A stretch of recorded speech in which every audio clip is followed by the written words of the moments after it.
Hello friends, I welcome you all to another edition of Daily News Analysis. So in this particular edition, we are going to discuss some very important and interesting articles from The Hindu as well as Indian Express newspapers.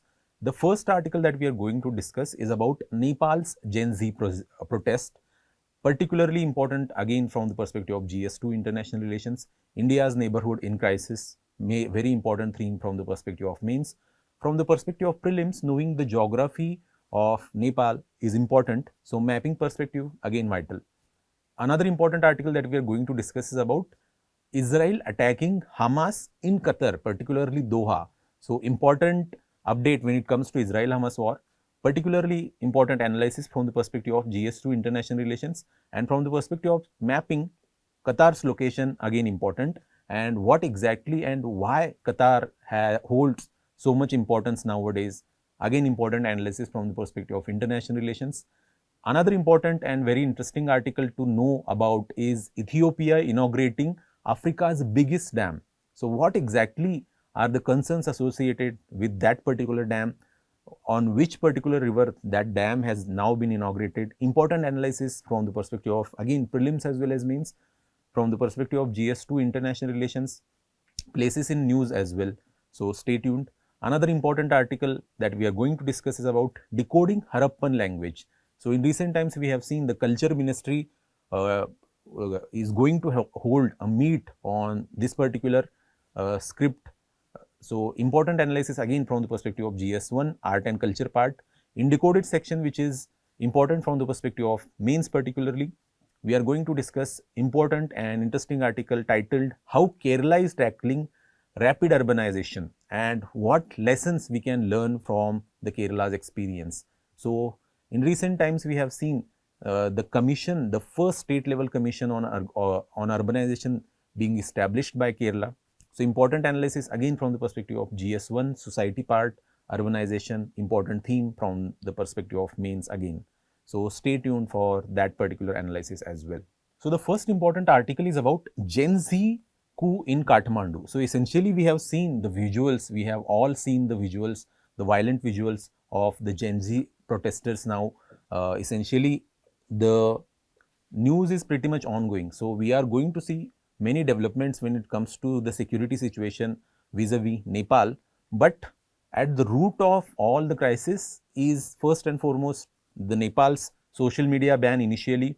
After the protest by the Gen Z in recent times, we have seen the Nepal parliament or the government of Nepal actually residing that particular ban on social media. After that also, the protest turned on a larger sort of anti-government, anti-corruption movement. So many times the themes involved and why the Nepal's Gen Z are so enraged against, say, the political class, what they exactly are calling is Nepo babies. So Nepo baby culture, particularly in the political system of Nepal, important analysis again from the perspective of GS2 international relations here. India's neighborhood, we have seen, crisis in India's neighborhood in recent times when it comes to Sri Lanka earlier or Bangladesh in recent times and now Nepal. So India's volatile neighborhood is testing India's neighborhood first policy. So how India is going to tackle its neighborhood is again the test of its strategic autonomy and overall diplomacy, given the Chinese challenge in the region, which is also very much alive.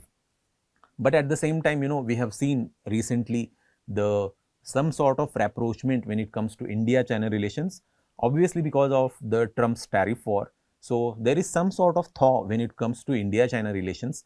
But again, when it comes to India's neighborhood, being the sort of security guarantor for its neighborhood, the Chinese challenge we cannot ignore.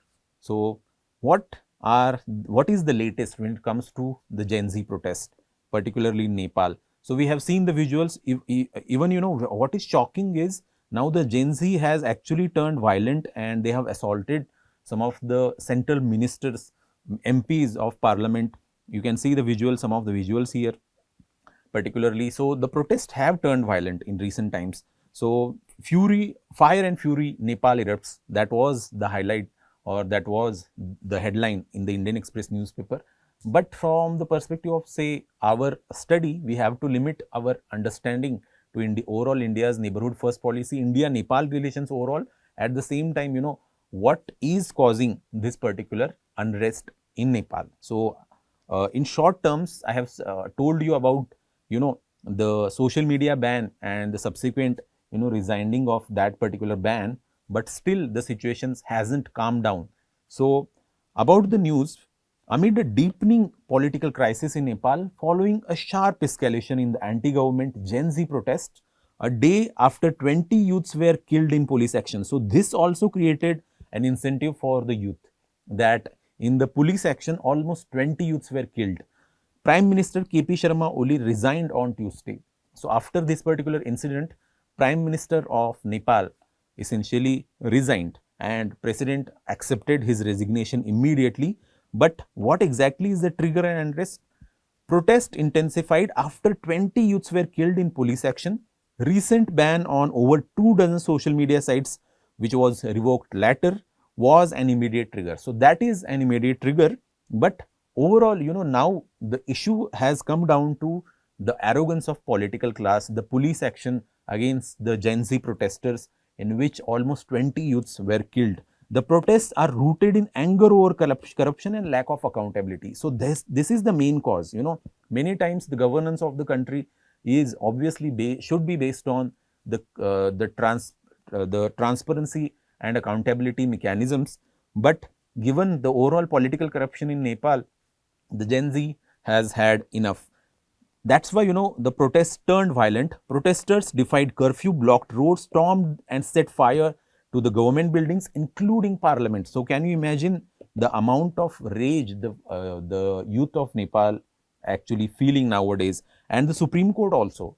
So, private residence of top political leaders, including President PM Oli, ex-PMs, were attacked and also torched.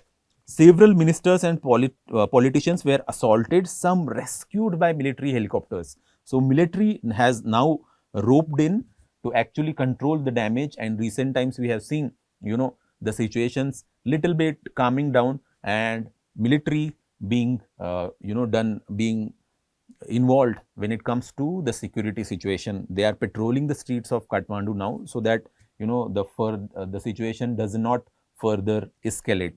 Casualties and damages. Former PM's wife died in fire set by protesters. Very tragic. Homes of, say, Sher Bahadur Devba, Prachand and other leaders were also attacked. Devba and his wife were assaulted and injured. So, essentially you can see the anger towards the political class here. Government and military response in this regard is also important. Army took control of Kathmandu airport and key government buildings. A curfew was enforced. Military announced it would take charge of security from the 10 p.m. Army warned of a strong action if violence continues and appealed for calm and cooperation.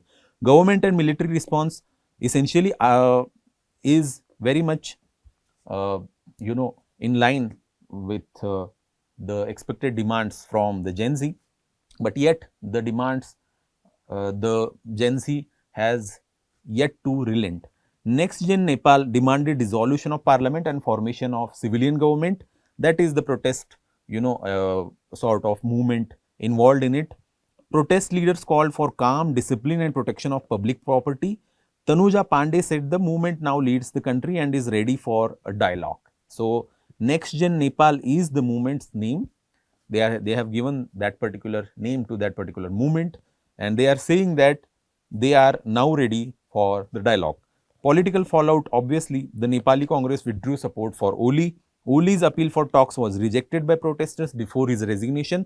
Army and top officials issued joint statement urging dialogue and peaceful resolution.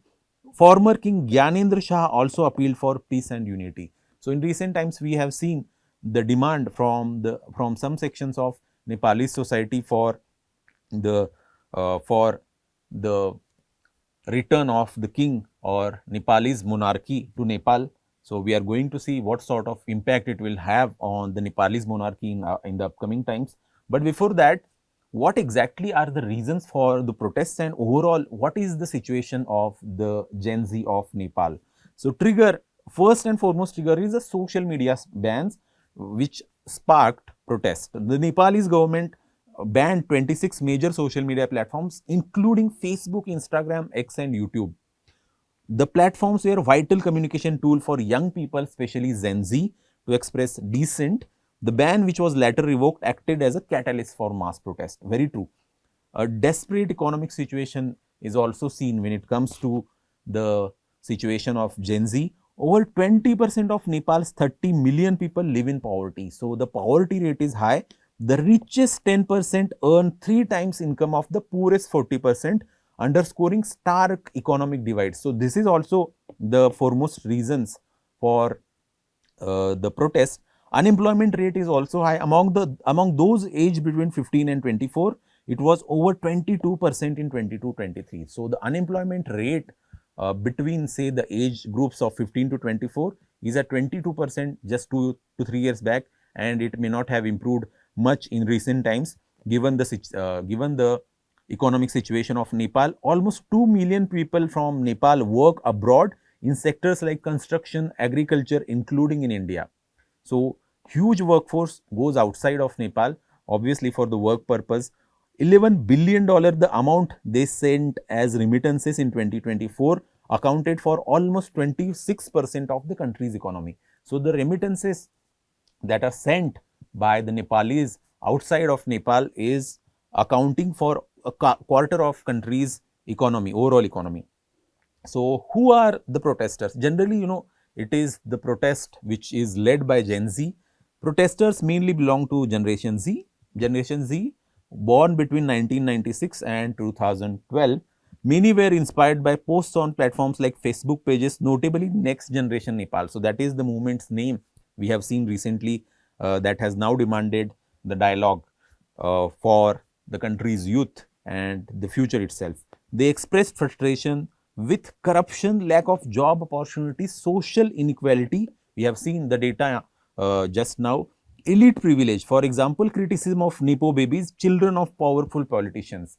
So, essentially, the people of Nepal, the youth of Nepal has seen the extravagant lifestyle these Nepo babies are enjoying while they are suffering enormous, poverty. Violent outbreak and government response in that regard. Almost 19 youth protesters were killed, and that further triggered the protests. So, the violence essentially started after that point. It escalated rather. Economic crisis is at the core. As I earlier said, youth unemployment is severe.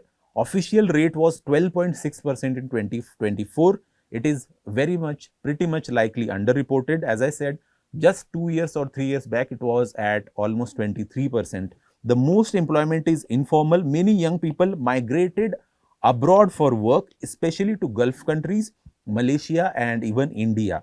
The social media ban further disconnected families from their migrant breadwinners. So, this is also the major reason.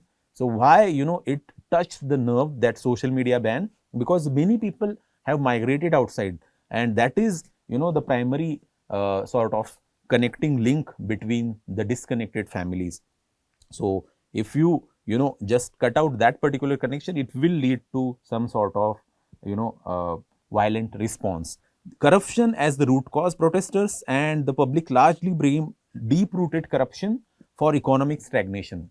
So, this is the primary reason. Elite politicians are accused of enriching themselves and shielding each other from accountability. Transparency International ranks Nepal among Asia's most corrupt nations. So, Transparency International particularly itself has confirmed that Nepal ranks among Asia's most corrupt nations, led by the corrupt politicians. But at the same time, the Nepal's political system has been broken since a decade.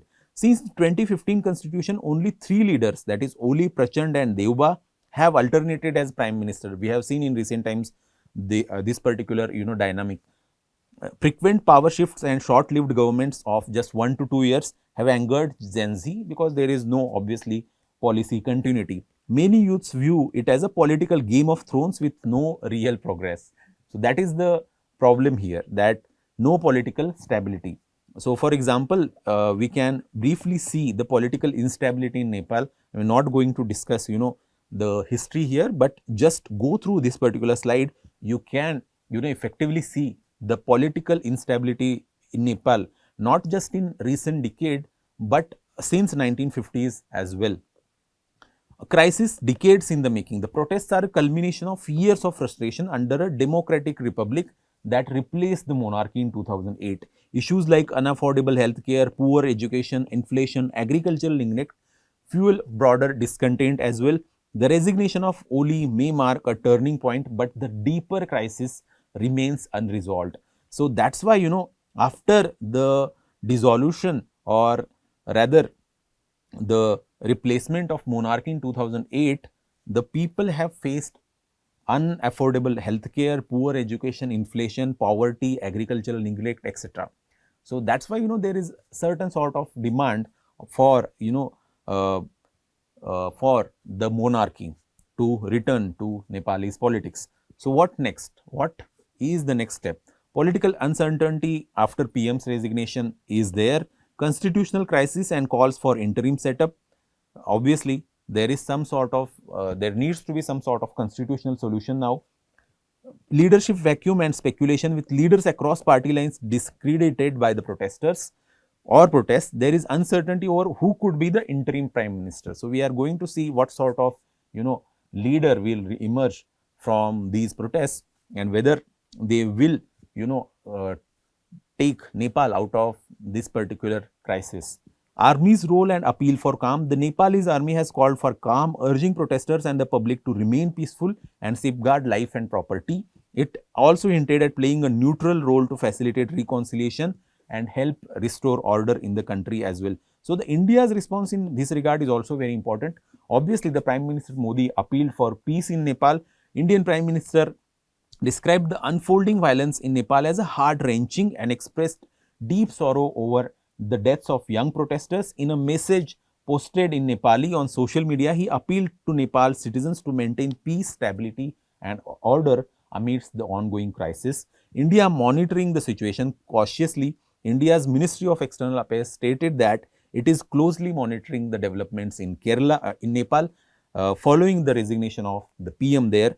Uh, Official condolences and call for dialogue. There is essentially this particular aspect which is, repeatedly conveyed by the MEA. Travel advisory issued for Indians as well. So, diplomatic engagements and background. In recent times, we have seen Foreign Secretary Vikram Misri visiting Nepal, particularly August 17-18, meeting with PM and Foreign Minister at that point of time. Misri was expected to visit India later this month as well, indicating ongoing diplomatic engagement despite the crisis. Border security. The Sashastra Seema Bal SSB that guards the 1751-kilometer long unfenced international front with Nepal has stepped up security across all its border posts and vulnerable points in the wake of unrest in Nepal. A high alert has been sounded in Uttarakhand's Uttar Pradesh 7 districts bordering Nepal. The districts are Maharajaganj, Siddharthnagar, Balrampur, Shravasti, Bahraich, Lakhimpur Kheri and Pilibhit. These are some of the districts bordering Nepal, and there is a security arrangement which involved joint patrolling by SSB, local police and intelligence units as well. So, there will be some repercussion on the internal security of India in this regard, but India is mindful and has taken certain steps when it comes to protecting its border with Nepal. So, India will be deeply concerned as its next door neighbor burns, but it will find itself facing a delicate situation as it is seen as being aligned more closely with some sides of Nepal's body politic. India lost its traditional goodwill with the monarchy and the Nepali Congress when it led the international initiative to abolish the monarchy and bring the Maoists to the center stage of Nepali politics. So, that is somewhere, that happened in the initial period of 2000s, where there are, anti-monarchy movement in Nepal, and India supported that movement at that point of time. But now India must be cautious of this particular, of any such moves. So, let us take, overall snapshot of India-Nepal relations. So, the relations are historic and there are cultural ties between the two people. Geopolitical importance. Nepal is strategically located between India and China. India considers Nepal a vital partner in South Asia, especially in terms of regional security and stability. Economic and developmental cooperation is also tremendous. Military cooperation is also there. For example, Gurkhas from Nepal serve in the Indian army. So the defense cooperation is also tremendous. Political and diplomatic strains in recent times we have seen that has been emerging over border disputes like Kalapani and Limpiduria. Particularly, the border dispute has been there because of India says the river starts near Kalapani, placing the region in India, while Nepal claims it starts from Limpiadhura, placing the region in Nepal. So, there are some border disputes between India and Nepal. At the same time, the current approach of India emphasizes neighborhood first policy, aiming for a stronger connectivity, mutual respect and non-interference while continuing to support Nepal's peace and development. So, the Chinese reaction to this particular situation is also important to note. It is pretty much muted. So, in the upcoming times, we are going to see what sort of steps China will take, considering its huge interest in Nepal. So, from the perspective of say mapping, knowing the overall Himalayan geography of Nepal is important, because there is very famous Mount Everest, which is essentially located in Nepal. There are many important Himalayan ranges in Nepal as well, particularly. So, just go through the map briefly, because many times many important rivers of India also originate in Nepal, or rather overall Tibet region, and then they travel through Nepal. So, those are also important aspects of geography. So, go through the map of Nepal briefly as well. So, this is a very important practice question for you. Just comment your answer in the comment section. So, the another important article that we are going to discuss is about Israel attacking Hamas in Doha. So, essentially in recent times, we have seen the developments when it comes to ceasefire between Israel and Hamas. Some sort of desire has been expected or shown by the US President Mr. Trump in recent times. So, he actually started the initiative and he warned Hamas that they should accept the terms of the ceasefire given by him particularly. But just after that announcement, now the Israel has attacked Hamas leader, that too in Doha, that too in Qatar. So, essentially Israel has now violated the sovereignty of another nation itself to attack Hamas delegation, which is essentially meeting in Doha for discussing the terms of the ceasefire, which are presented by the Trump administration in recent times. So, this is very, very important event when it comes to Israel-Hamas war, and it will have very, wide-ranging repercussions when it comes to security in West Asia. And overall, India-West Asia relations is important thing from the perspective of GS2 international relations again. From the perspective of say prelims, knowing the geography, mapping aspect of Middle East, West Asia in particular, Qatar, where exactly is located, what are Persian Gulf countries, what are Red Sea countries, all these aspects are again important from the perspective of prelims particularly. So, in recent times, we have seen the attack on the Hamas delegation in Doha. There are some casualties when it comes to Hamas. The junior sort of members of Hamas delegation were killed, although the main leadership remained intact and it is not harmed in that particular attack. Now, the global reactions are pretty much there. There is a strong regional reaction. For example, UAE, which normalized ties with Israel under the Abraham Accords in 2020, harshly condemned the Israel strikes on Doha, calling it a blatant and cowardly act. The UAE was already angered by the Israeli minister's proposal to annex part of West Bank, describing it as a red line for UAE. Saudi Arabia also strongly denounced the airstrike. Global response is also very, very, tremendous. Now, in recent times, we have seen the EU, the countries from the European Union also criticizing this particular attack. UN Secretary General condemned the attack, saying all parties must work towards achieving a permanent ceasefire, not destroying it. And there is Pope Leo's statement in that regard as well.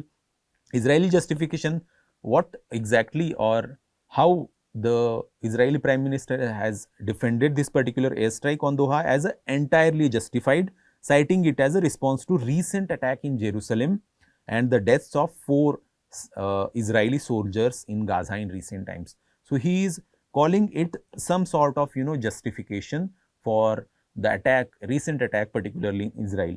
India's response, India expressed obviously the deep concerns over the airstrike and its impact on regional security. The Ministry of External Affairs urged all parties to exercise restraint and diplomacy to preserve peace and stability in the region.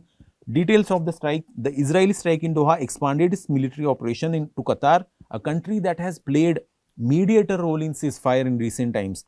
And essentially, all these negotiations have happened in Qatar in recent times. According to Hamas sources, key officials from their negotiating team survived the attack. Qatar's reaction: Qatar strongly condemned the airstrike, labeling it as a cowardly and a blatant violation of international law. The incident threatens to disrupt Qatar's role as neutral mediator in the ongoing conflict. So, why exactly Qatar so important now for solving so many of these Middle East conflicts? We are going to see the strategic importance of Qatar shortly. But before that, Abraham Accords. What exactly are these accords? A series of normalization agreement between Israel and Arab countries, obviously initiated by the first Trump administration. Who signed?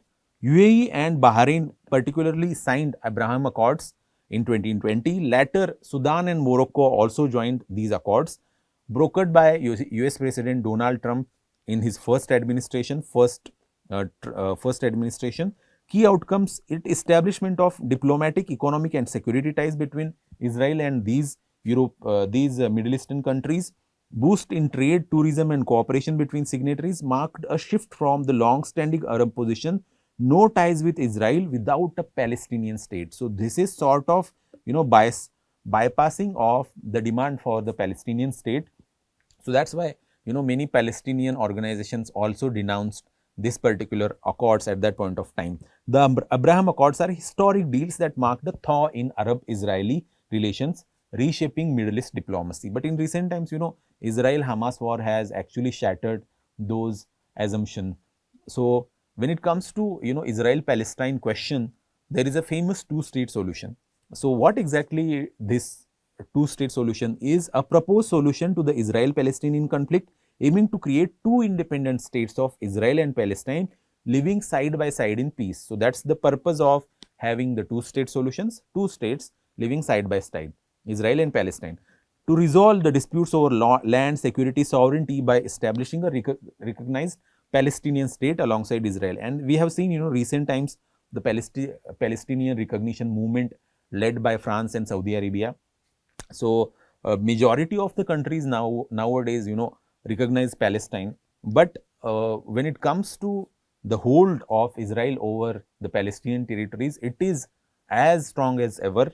But to certain extent, the global movement for the recognition of Palestine is on the rise. So, two-state solution, remember these particular, nomenclatures particularly, you may get a question in prelims. And UPSC has already asked that particular question, by the way, in prelims. As I earlier said, knowing the diplomatic importance of Qatar now is important. So, it is playing a mediator role. Qatar is a key mediator in Middle East conflicts, especially between Israel and Hamas. It hosts Hamas leaders and facilitates ceasefire talks. So, this is primary reason for now Israel attacking Qatar. Neutral ground, maintains ties with both Western powers like US and Islamist groups, making it a valuable intermediary. So, Qatar hosts these Islamist groups. At the same time, it is the major ally of the United States as well. Regional influence, uses its wealth and diplomacy to punch above its weight in Gulf and global affairs. Particularly, it has hosted FIFA 2022 to boast its soft power potential. It is a strategic ally of US as well. It hosts largest US military base in the Middle East called Al Ubaid Air Base, making it a critical for American regional operations. Global presence, owns influential media like Al Jazeera and invests heavily worldwide, increasing its global footprint as well. So, by the way, the US reaction in this is also important to know. So, although the news does not cover that particular aspect here, because obviously the US reaction came bit late, and obviously it is a sort of a surprise for the Trump administration as well.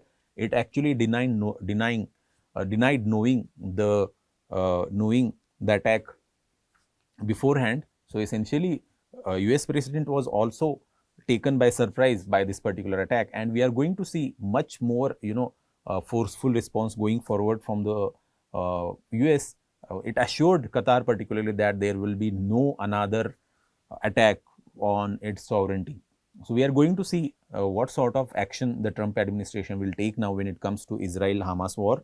World leader in LNG. Meanwhile, Qatar is a world leader in LNG, liquefied natural gas. Qatar is the largest exporter of the liquefied natural gas globally, holding about almost 25 to 30% of the global market share. Remember this particular fact here. It sits on the North Field, the world's largest natural gas field, which it shares with Iran's South Pars with huge untapped gas reserves. Qatar's economy heavily depend on energy exports and especially LNG, which fuels countries across Asia, Europe and beyond. Qatar is a small but powerful diplomatic player, balancing complex regional ties with while acting as a mediator in high-end conflicts as well. So, you can see from the perspective of mapping the location of Qatar, how tiny it is, but it is holding tremendous diplomatic, diplomatic potential. To a certain extent, it is bordered by Saudi Arabia, Qatar, and obviously it is, it is located in the Persian Gulf region. There is a Bahrain as its next door neighbor, obviously maritime neighbor I will say. Then there is UAE nearby as well. So, just remember these countries names, particularly in the Middle East, which are the countries which are bordering Persian Gulf, which are the countries which are bordering say Red Sea. Important again from the perspective of mapping prelims particularly. So, this is very important practice question for you. Just comment your answer in the comment section. Another important article that we are going to discuss is about Ethiopia inaugurating Africa's biggest dam despite protest from downstream Egypt.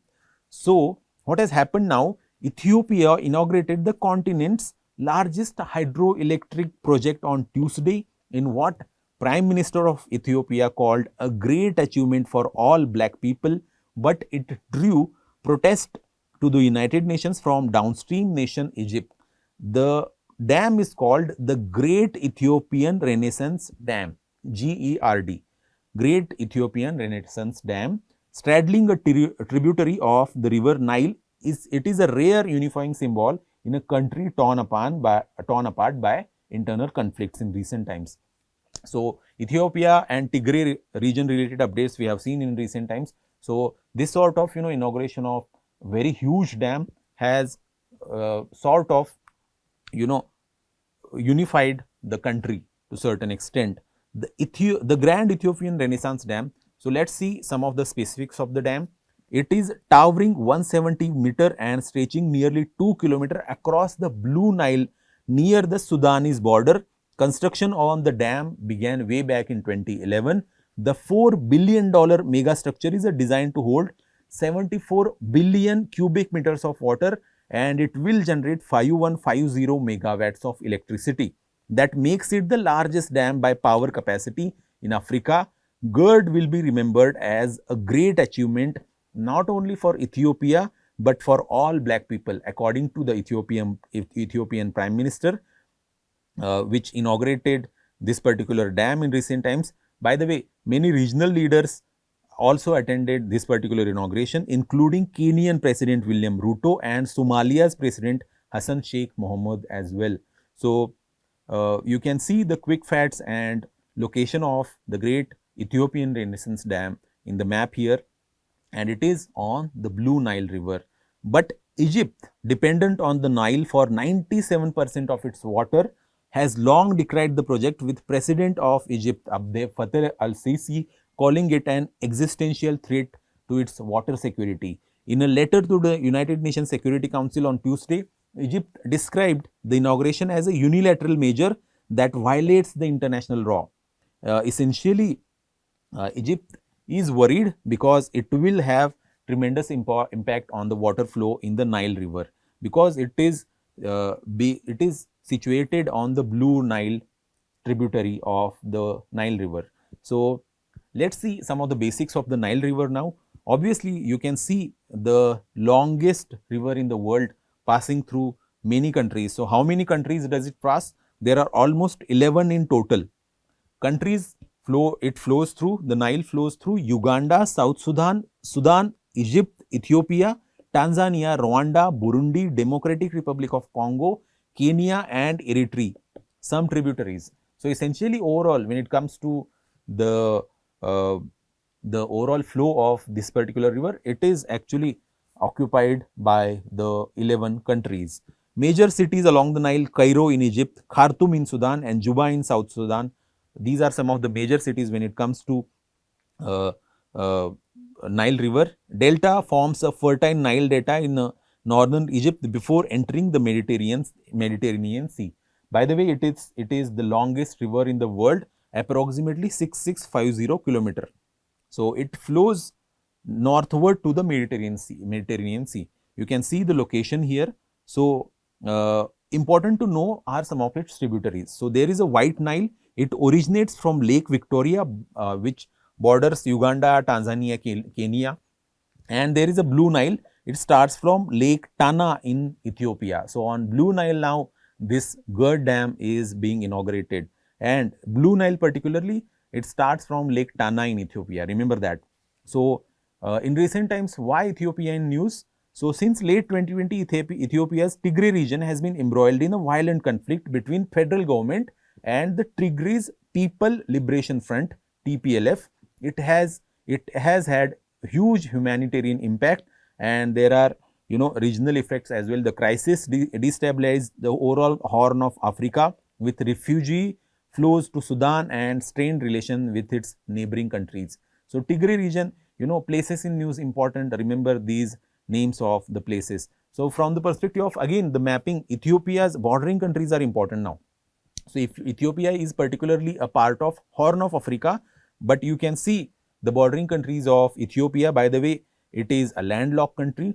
So there is Eritrea, Sudan, South Sudan, Kenya, Somalia, Djibouti as its bordering countries. Remember that.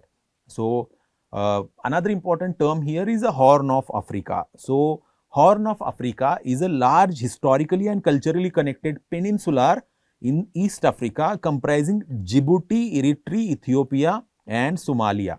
So it looks like a rhino's horn, that's why it is called Horn of Africa, and there are 4 countries on Horn of Africa. Remember Djibouti, Eritrea, Ethiopia and Somalia. These are the 4 countries on the Horn of Africa. It is the easternmost extension of the African continent, defined by its characteristic horn-like shape and diverse geography, including highlands, deserts and coastlines along the Red Sea and Gulf of Aden as well. So important from the perspective of mapping here, you may get a question from the perspective of mapping in prelims. So remember Horn of Africa countries as well. So these 2 are very important practice question for you. Just comment your answer in the comment section.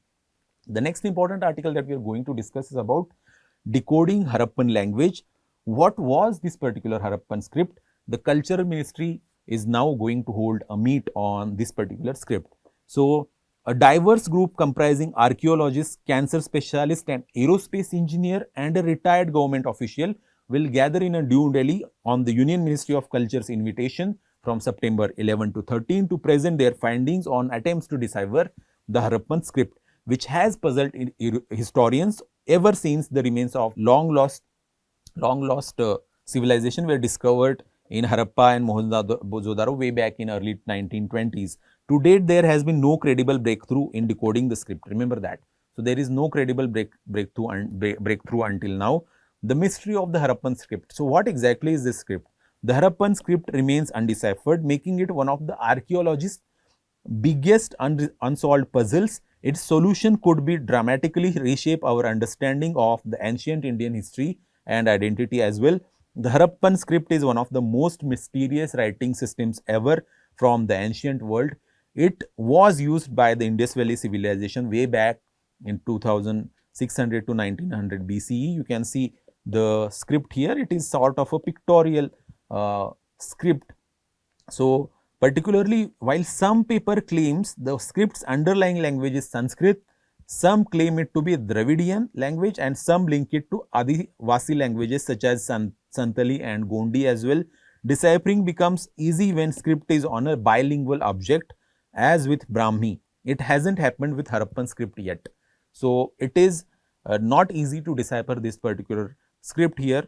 And then there are competing language theories as well. There is a Sanskrit theory, as I earlier said. Some claim that the script reflects Sanskrit, aligning it with the right wing's position and Vedic origin story, his theory. There is, another important theory suggested by some scholars called Dravidian theory as well. They argue that the script represents Proto-Dravidian language. In recent times, even Tamil Nadu CM has announced a $1 million reward for anyone who can prove this, linking it to the Dravidian pride and politics. So there is some sort of, political considerations involved as well. Tribal language theory is also there. For example, some claim that it is a Gondi language, and they claim they have deciphered 90% of the script in Gondi. Santhali, some link the script to Santhali language.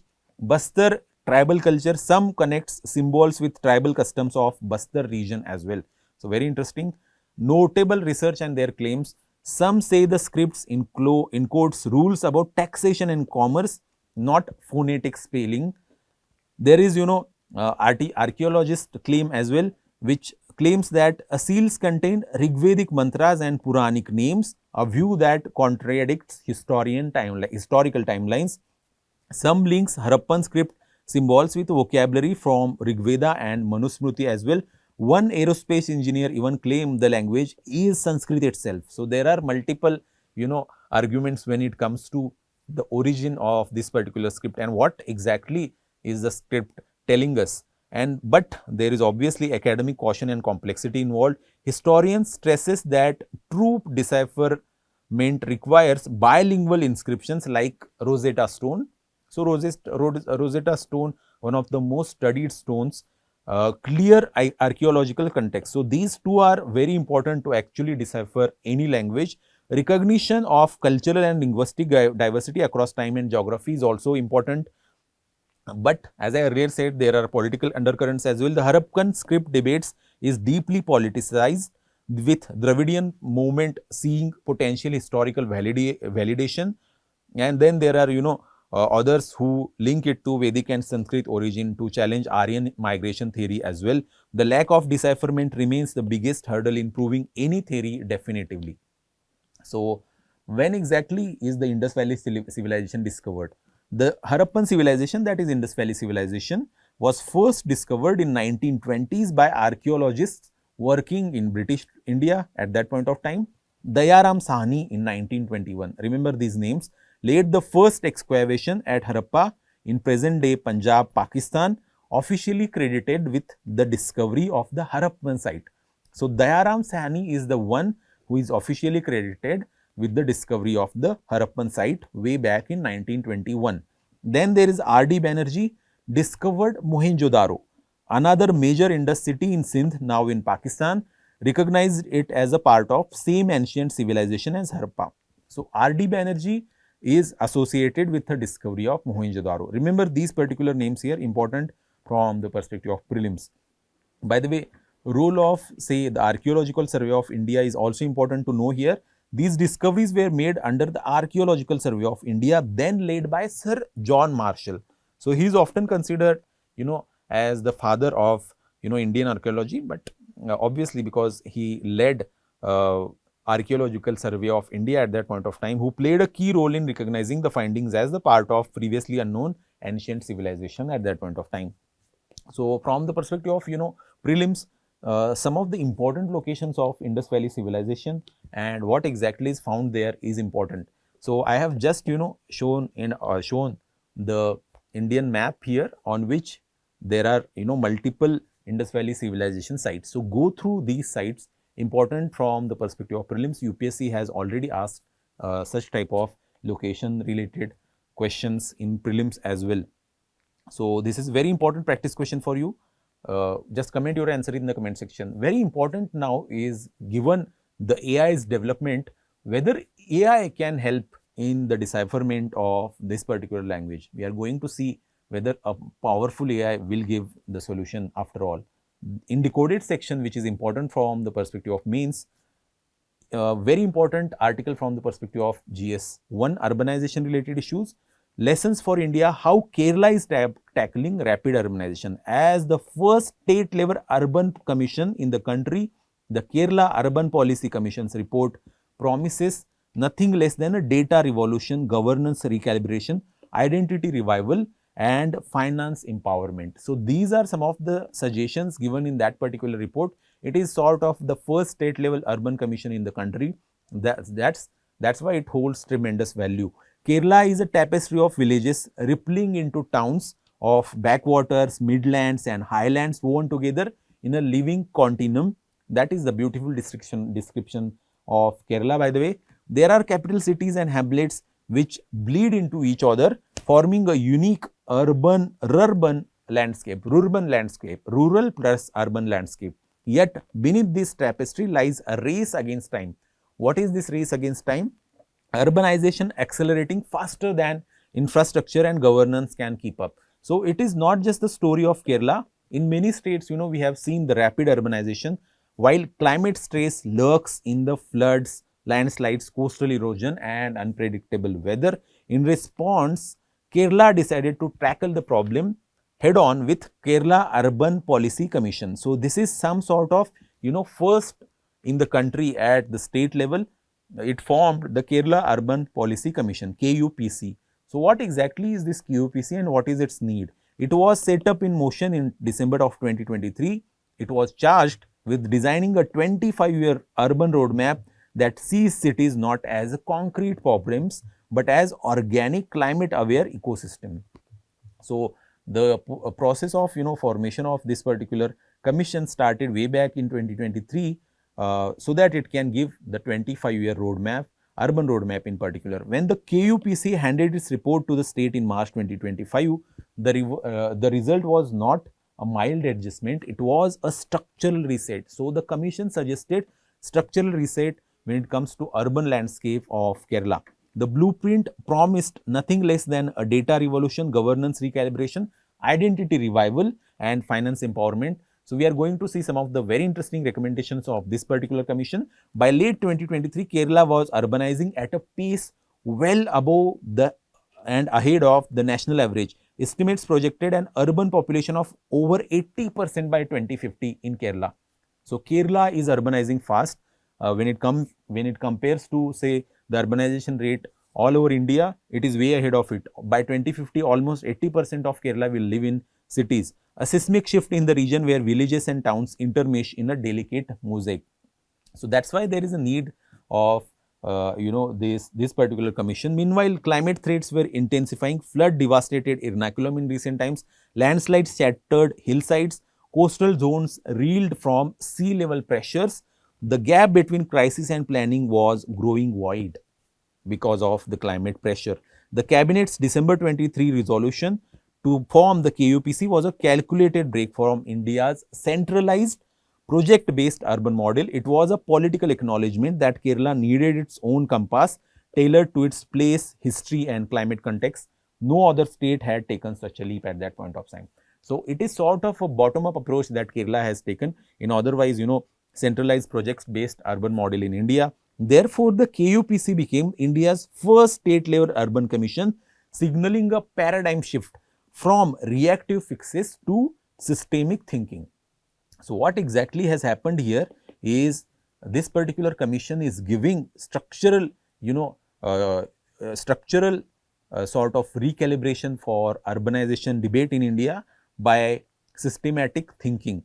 So what are some of the recommendations of the commission? So it is sort of a revolutionary step when it comes to the urban landscape of Kerala, but at the same time it gives very important recommendations. For example, there is first and foremost climate and risk aware zoning. Any kind of urban planning must reflect hazard mapping of landslides, coastal inundation, flood zones, etc. Thus, planning becomes proactive instead of being reactive. So it suggests climate and risk aware zoning, which is proactive, not reactive. Second important, commission's report is, commission's recommendation is a digital data observatory. At the Kerala Institute of Local Administration, a real-time data, a sort of a nerve center could collate high resolution light detection and ranging and ground penetrating radars, tide water gauge, satellite and real-time weather data. Thus, every municipality gains a living intelligence feed. So, very interesting sort of suggestion given here. Then third important suggestion given is green fees and climate insurance. So, from the perspective of say climate finance or urban body finance, this particular recommendation is important here.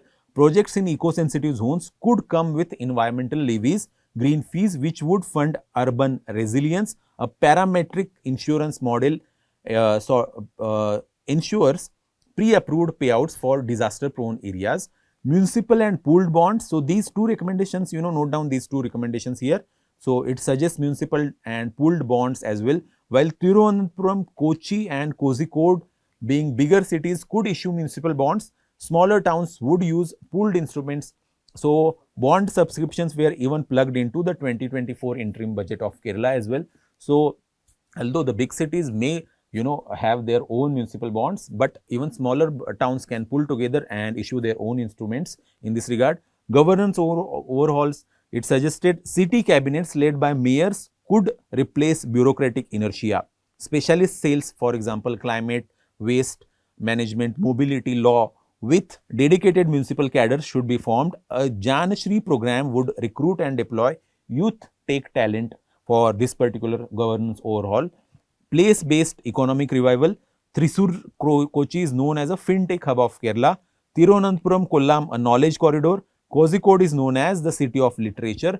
Palakkad and Kasargod have been elevated to smart industrial zones in recent times. So, the commission recommends place-based economic revival, commons, culture and care. The report states the need to revive wetlands, reactivate waterways and preserve heritage zones. It also recommended city health councils to cater to migrants, students and gig workers as well. So, this is also very important and valuable suggestion given by the commission as well. So, what is so unique when it comes to this particular report, and what sort of lessons can other states learn from the commission's report? Integration of local narratives with data. So, this is also very important point here. Technology with culture, citizen co-creation and over top-down solution. As I earlier said, it is sort of a bottom-up solution. Localized, resilient and empowered governance.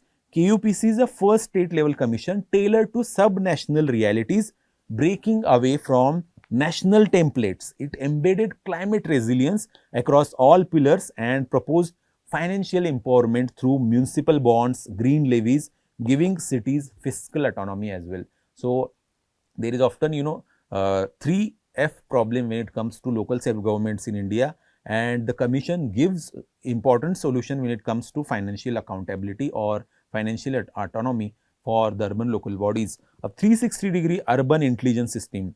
KUPC redefined governance by promoting election-led city cabinets supported by youth technocrats. By closing the loop between lived reality, data and policy, the commission dismantled traditional silos and built fully integrated circular urban planning system.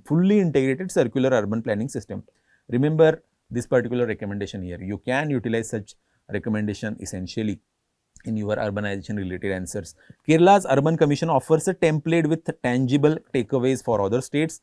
It mandates a time-bound commission, combine technical data with lived experiences and create dialogue system where citizen inputs are mapped into data or observatories. It empowers local bodies and with green levies, bonds and risk premiums, and insert youth and specialists in governance. So, that is why these are some of the learnings that other states can take from this particular Kerala's experiment.